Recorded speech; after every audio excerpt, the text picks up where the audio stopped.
40 evidences proving the existence of the greatest creator. Open the windows. The sunlight and fresh air will come in. Take a broad view. You will see the faraway mountains fresh and green. Stay and study in Lifechanyuan. A new life will begin. You will see clear scenes of paradise.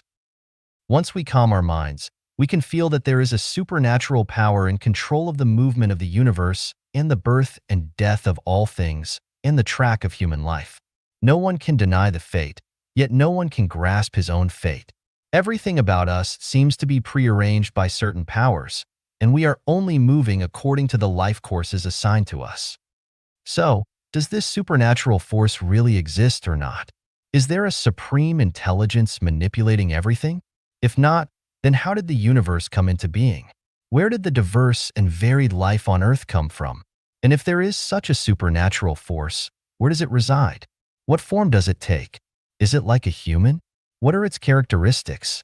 Why can't we see it? Does it care about human society? How does it manage this vast universe? How can we come to know it?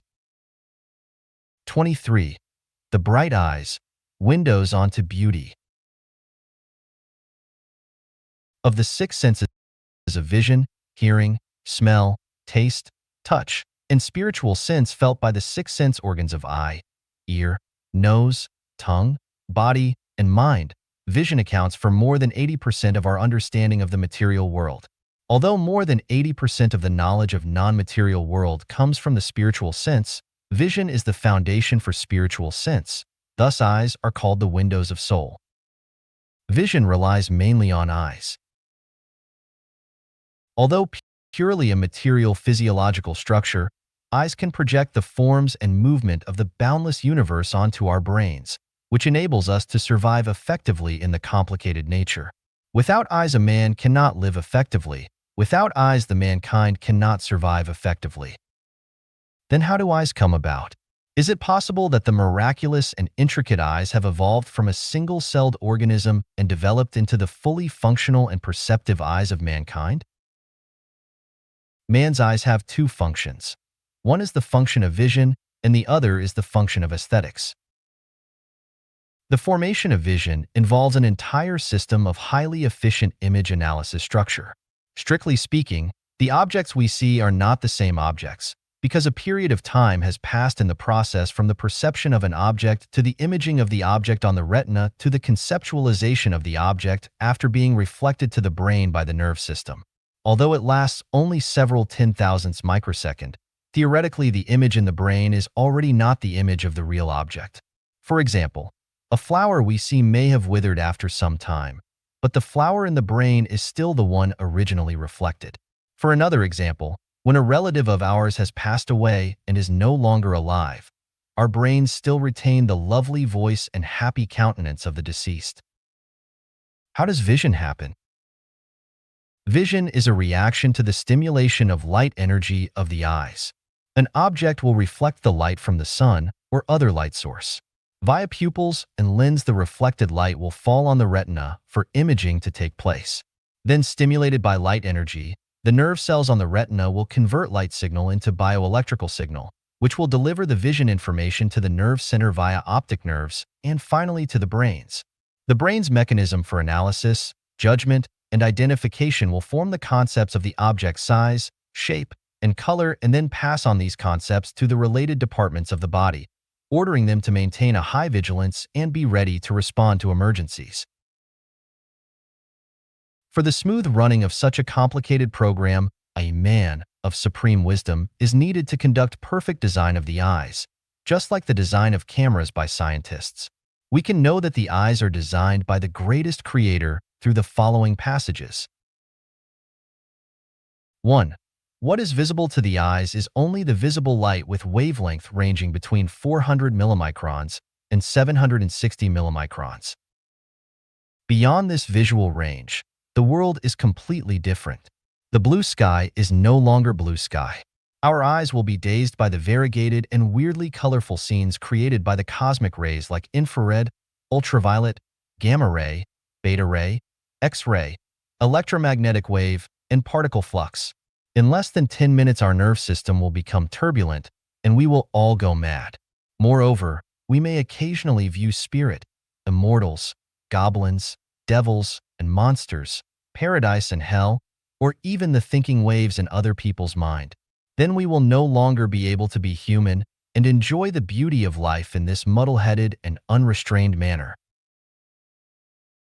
2. Make the eyes possess the capability to resolve different colors.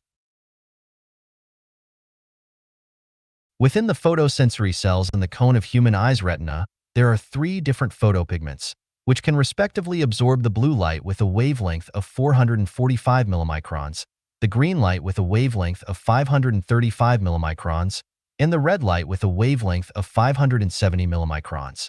The mixture of the three lights in different proportions has created the great variety of colors. Our eyes possess the capability to distinguish the subtle shades of color. If it is not like this, then we will all be colorblind and cannot fully enjoy the infinite beauty of nature. 3. Make the eyes have a broad vision. Our eyeballs are only 24 millimeters from back to front, 23 millimeters from top to bottom, and 23.5 millimeters horizontally. The pupil of the eye is only 2.5 to 4 millimeters in diameter, but if we scan widely, we can see the views within the scope of dozens of kilometers. How wonderful it is! If our eyes do not possess such a function and can see only a place the size of our eyes, our field of vision will be extremely limited, just like looking into a few meters ahead through the hole of a bamboo hole. We cannot see the wolf even if it is already beside us. We cannot discover the snake even if it has climbed beneath our feet. Won't that be a great trouble? 4. Make the eye possess stereoscopic vision. People often say yimulalran, literally clear at a glance. But can everything be clear with just one glance? Try closing one eye and attempt to thread a needle or work in a chemistry laboratory. See if you can accurately pour concentrated sulfuric acid into a small test tube. Therefore, we need to have two eyes. 5. Make the eyes possess the function of winking. The eyes will wink every 2 to 8 seconds. Why do eyes wink? If the eyes remain open all the time, they will easily become dry and astringent and may attract dusts and bacteria. If this lasts for long, the eyesight will fail or even be lost. Through winking, the tears may be evenly distributed in the eyes to wet the cornea and conjunctiva, preventing the eyes from dryness and astringency, maintaining the luster of cornea, and cleaning the conjunctiva sac of dust and bacteria. See how thoughtful the greatest creator's design is. Make the eyes possess a mechanism of self-protection. The eye is an intricate, sensitive, and delicate organ, which cannot be protected by relying on man's self-consciousness. Thus, the greatest creator has designed eyebrows, eyelashes, eyelids, and tears for protection. Growing on the protruding superciliary ridges, eyebrows ward off the dust and sweat from above like an umbrella, preventing them from entering the eyes. Eyelashes resemble bamboo curtains or two platoons of embattled sentinels who are always ready to keep away and block off the unannounced invasion of the enemies like dust and microorganism. Eyelids are like a loyal soldier guarding the frontier line of the eyes. Whenever attacked by foreign matters or shown by strong light, the eyelids will immediately close up and protect the eyes within them so that the foreign matter will not cause damage to the eyeballs or the strong light will not hurt the optic nerves.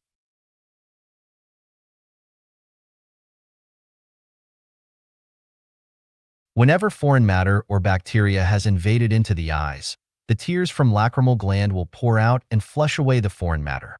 Meanwhile, the lysozymes and immunoglobulins in the tears will, on the one hand, inhibit the propagation and growth of bacteria, and on the other hand, decompose the polysaccharides existing in the cell wall to dissolve bacteria, achieving the purpose of sterilization. Let's see how perfect the protection mechanism is. Is this a result of evolution? Ever since the moment man appeared on the earth, our eyes have possessed the above functions. Our eyes have never evolved or devolved. They were definitely not gradually perfected through evolution.